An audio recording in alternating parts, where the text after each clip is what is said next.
Olá, o Top News Entrevista está chegando. Hoje entrevistando a Caroline Melegari Almeida Costa. Ela que é gerontóloga, registrada pela Associação Brasileira de Gerontologia, sob o número 548, com atuação voltada à saúde e à qualidade de vida da pessoa idosa. Seja você muito bem-vindo ao Top News Entrevistas.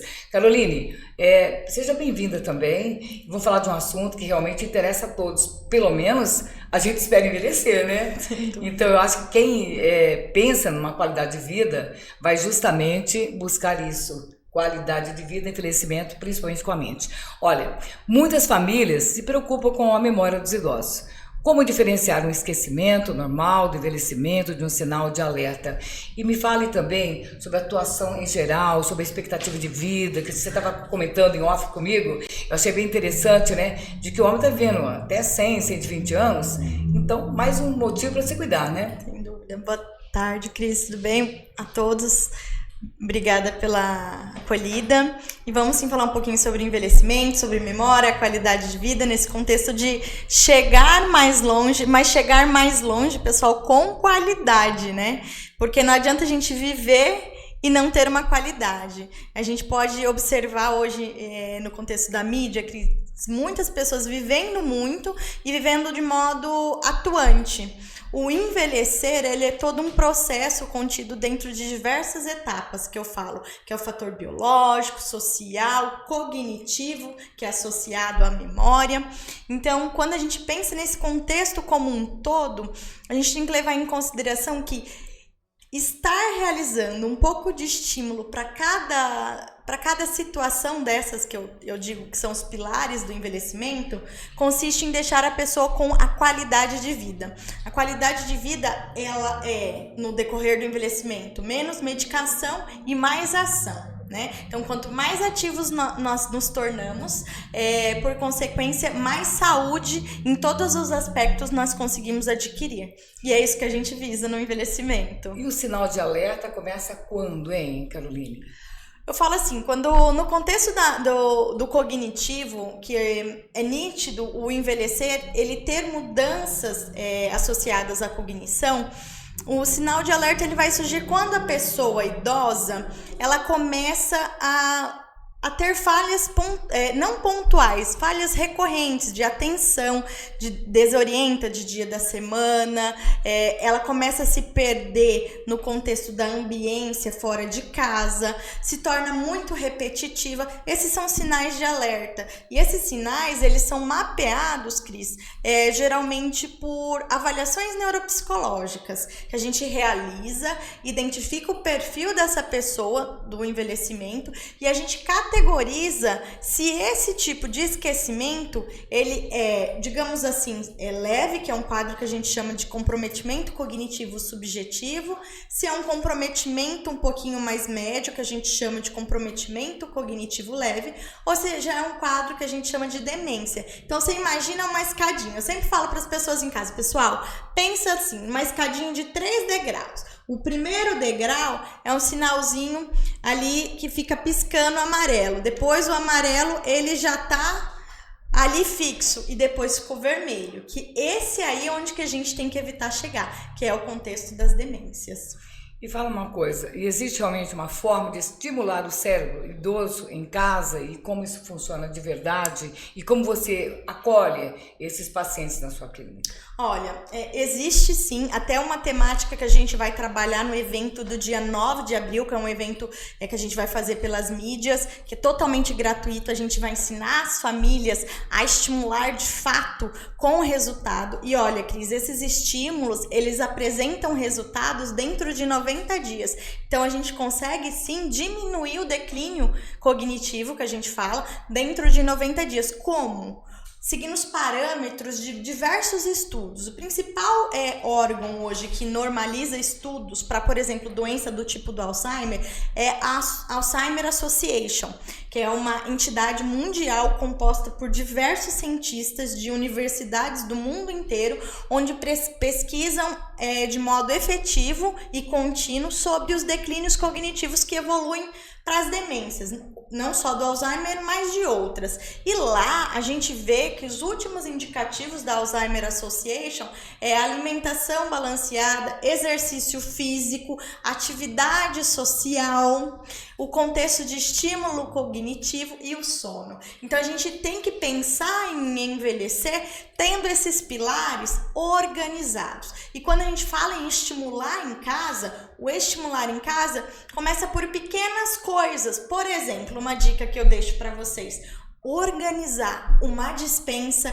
catalogando lá as datas de validade com um pincelzinho embaixo da lata, do vidro. Isso já é um exercício que você pode fazer na tua casa sem precisar de papel, né? Mas você está estimulando ali o planejamento, você está vendo ali quando que vai ser o prazo de validade, a percepção temporal, a memória operacional. Isso é um tipo de exercício super importante que as pessoas deveriam fazer em casa. E é simples. Simples, não custa nada. Não, totalmente gratuito. A gente estava comentando com relação às pessoas que vivem mais, né? Essa semana eu vi uma reportagem de Santa Catarina com uma idosa com 101 anos, andando com perfeita, cérebro bem realmente normal, conversando ativa.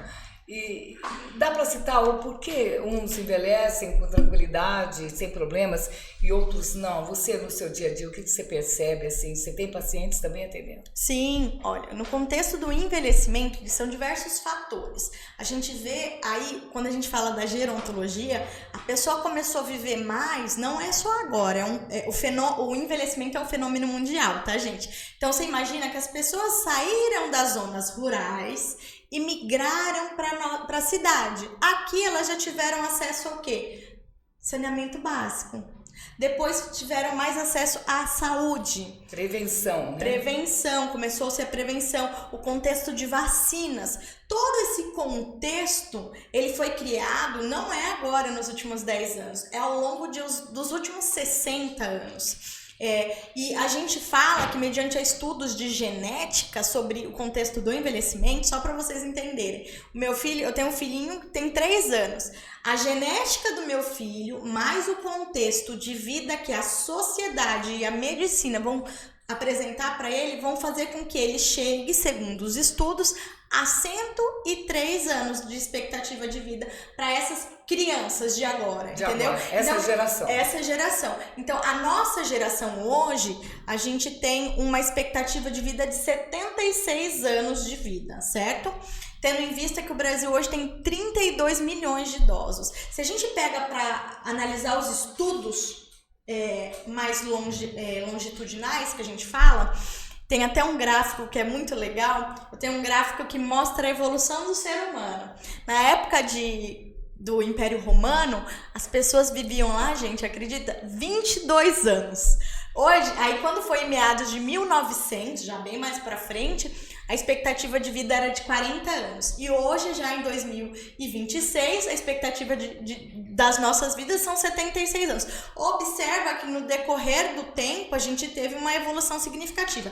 E que durante os últimos 150 anos, aproximadamente, a gente teve um salto significativo para o contexto do envelhecimento. É claro que quando a gente fala em envelhecimento, é todo um contexto, fator social, do que as nossas cidades oferecem para os idosos, no contexto da saúde pública, da saúde privada, o que acontece para estar melhorando e colaborando para esse contexto do envelhecimento. Então, gente, são vários fatores que vão fazer com que nós vivamos, mas vivamos de melhor qualidade. E o nosso foco na área da gerontologia é esse, né? Compreender o envelhecimento em suas diversas habilidades e desenvolver, focando a diminuir os declínios. Porque viver vai ser isso, né? Exato. Deixa eu só lembrar quem está nos assistindo que eu estou falando aqui no Top News Entrevista com a Caroline Melegari Almeida Costa, ela que é gerontóloga, registrada pela Associação Brasileira de Gerontologia, com atuação voltada à saúde e à qualidade de vida da pessoa idosa. Caroline, para a gente já se aproximar do fim, eu queria que você falasse para nós a questão do estresse, como ele fica e como ele vai impactar as pessoas, não só da terceira como da quarta idade? Porque estamos entrando na terceira e quarta idade. Olha, quando a gente pensa, vamos pensar no contexto de memória, né? O contexto de memória, como que ela é reposta? A memória é reposta por diversos fatores, e um deles é o sono. Um dos fatores que é o repositor da memória é o sono. Então imagina aquela pessoa que vive num ambiente de estresse. Ela não consegue completar as 3 fases do sono que são necessárias para ela voltar a ter o equilíbrio da memória dela. Então imagina que a gente vai ficar com uma balança sempre com uma deficiência. O estresse ambiental, do fator do ritmo de trabalho, porque hoje muitas pessoas também, Cris, aposentam, mas continuam trabalhando para poder complementar a renda, porque às vezes o salário não é suficiente. Então, o ritmo de trabalho também, às vezes, da pessoa idosa, também corrobora para que ela tenha mais estresse. Então, todos esses fatores, eles devem ser analisados e vistos de uma maneira que a gente possa estar diminuindo. Melhorando o sono, alternativas como no período noturno na Ásia, eles usam muito o ofurô para os pés, para diminuir o estresse. Então, temperatura sempre 34 graus, tem pessoas que utilizam nos últimos estudos, eles falam de óleo essencial para lavanda, que diminui a competência do estresse, porque no 34 graus, a água, ela ativa a circulação. Isso dá uma sensação de bem-estar, por consequência, a pessoa consegue ter um sono melhor. Então, queima, né? Não queima. São várias estratégias que a gente pode estar adotando para ter uma competência de qualidade de vida para sono, por exemplo. E é claro, tem pessoas que apresentam a necessidade de fármacos para dormir. Só que é importante dizer que a maioria dos fármacos que a pessoa utiliza para induzindo o sono muda a velocidade do curso neural, certo? Então, quando você toma um medicamento, imagina, pessoal, que você tem uma velocidade do neurônio. Quando você toma esse medicamento, esse neurônio muda a velocidade.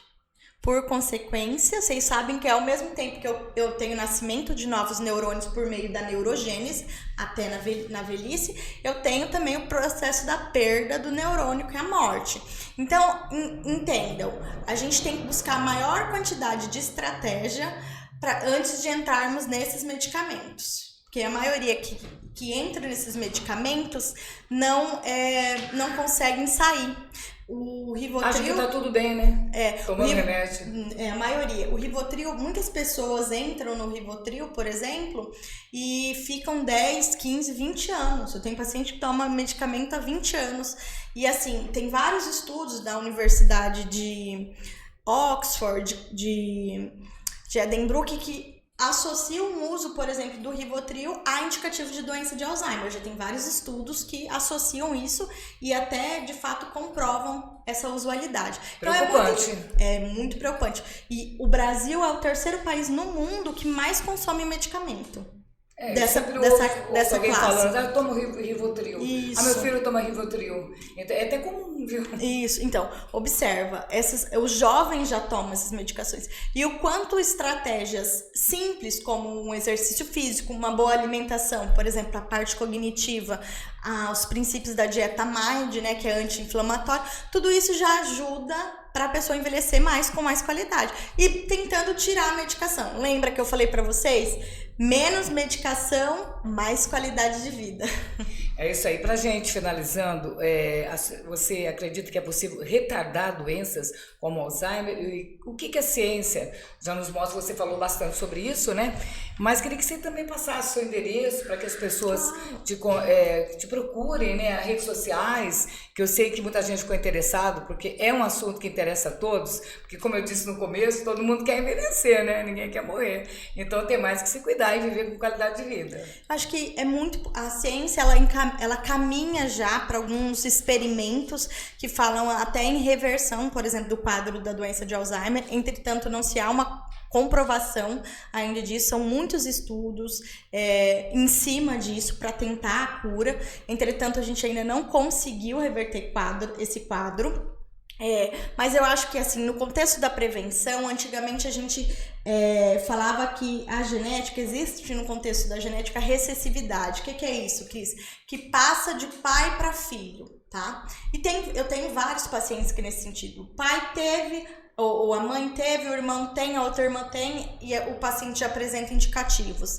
Só que hoje a gente sabe que o contexto dos hábitos mudam os biomarcadores. O que são os biomarcadores, pessoal? Para vocês poderem entender, eu vou trazer de modo bem simples, tá? Quando a gente vai fazer um exame de sangue para identificar, por exemplo, doença de Alzheimer, a gente leva em consideração a análise de duas proteínas, sendo ela uma beta-amiloide, que fala-se, e a outra proteína tau. Ela está contida no sangue e quando a gente vai envelhecendo, ela tende a aumentar. Ela tem relação com o processo inflamatório do organismo, a beta-amiloide e a tau. Então, vocês imaginam que no contexto da genética, a gente vai monitorar isso daí, tem exames de sangue que já faz isso, aqui em Dracena ainda nós não temos, é só na capital do estado que faz esse exame, mas a gente consegue monitorar isso aí e a gente consegue prever ali se a pessoa vai ter ou não. Uma vez que eu prevejo se a pessoa tem indicativo ou não, Cris, a indicação é a mesma. Entendeu? No contexto da prevenção. Interatividade. Aqueles 5 fatores que eu falei para vocês antes. E até quem tem diagnóstico, teve um estudo que foi divulgado em 2025, que falava-se de estudo de 40 pessoas que tinham desenvolvido doença de Alzheimer em diagnóstico. E dentro do diagnóstico, elas foram monitoradas durante 90 dias. Que é o que eu falo que a gente consegue observar que a pessoa tem o declínio. Porque dentro dos 90 dias, corrigiu a alimentação, a pessoa foi fazer musculação 2 vezes na semana e caminhada 3 vezes na semana, estímulo cognitivo, mental, não é só o caça-palavra, tá, pessoal? Outros exercícios também, além do caça-palavra, para a memória, para o raciocínio, interação social. Quando a gente observou que foi implementado isso nesses 40 pacientes, dentro desse estudo que foi divulgado, observou que os biomarcadores, que é o que a gente diminuíram. Então, quer dizer, a gente não vai conseguir uma cura, mas a gente consegue diminuir um biomarcador, que é um fator extremamente importante numa doença como essa, e, consequentemente, eu faço com que a progressão de qualquer doença, Cris, ela seja mais lenta. A gente tem casos na clínica de pacientes que têm diagnóstico de doença prodrômica de Alzheimer. O que é isso? No hipocampo, aqui um lado é maior que o outro, é um quadro específico, e esses pacientes específicos, ele não desenvolveu doença de Alzheimer em todas as suas etapas. Tem uma vida extremamente normal, dirige, vai para São Paulo, realiza viagem com a família, sai toda semana com a companheira, e assim é uma vida normal. Dentro das suas competências, né? Mesmo tendo alguma dificuldade, mas ele consegue ter uma rotina bem. O que a gente fala de uma rotina normal, saudável, né? Então, observa, corrigindo essas dificuldades, a pessoa consegue viver bem. E é isso que a gente busca, viver bem. Mesmo olha que papo gostoso aqui com a Caroline Melegari Almeida Costa, gerontóloga. O que eu não perguntei que você gostaria de falar, Caroline? Sim, olha, gente, todas essas informações que eu tô trazendo para vocês são informações, eu acredito, Cris, você mesmo falou, muito importante. E o conhecimento, ele não pode ficar segregado a gente. Quanto mais a gente reproduz para vocês, mais a gente conhece vocês. Então, eu tenho realizado diversas ações e uma dessas ações vai ser no próximo dia 9 de abril, às 19 horas, no meu canal do YouTube, lá no Instagram também, onde a gente vai ter um evento chamado Semana da Memória Turbinada. E lá eu vou trazer casos práticos para as pessoas e eu convido a todo mundo a participar. Pode seguir a gente nas redes sociais, aí no Instagram, que tá Carol Melegari. E, pessoal, eu aguardo vocês, vai ser um papo muito legal, vai ter bastante coisa e acompanha-nos que vocês vão gostar, eu tenho certeza. @Carol Melegari. Isso. É o Instagram. Canal no YouTube? Carol Melegari Gerontóloga. É isso aí, gente. Adorei o papo, espero que você tenha gostado também. A Top TV Entrevista teve a honra, o prazer de entrevistar ela, gerontóloga Caroline Melegari Almeida Costa. Muito obrigada pela sua presença e fiquem as considerações finais e até a próxima. Obrigada eu pelas colocações, Cris. Sempre um prazer estar trazendo um pouquinho de conhecimento para para vocês e para todo mundo que está nos assistindo. E até a próxima, pessoal. Espero vocês aí nos nossos eventos. Muito obrigada. Obrigada pela presença da sua mãe também aqui, registrando, né? Muito obrigada e até a próxima. Eu espero que você volte mais vezes, porque o assunto é grande, viu? Um abraço, tá? Um abraço. Até lá, gente. Até o próximo Top TV Entrevista.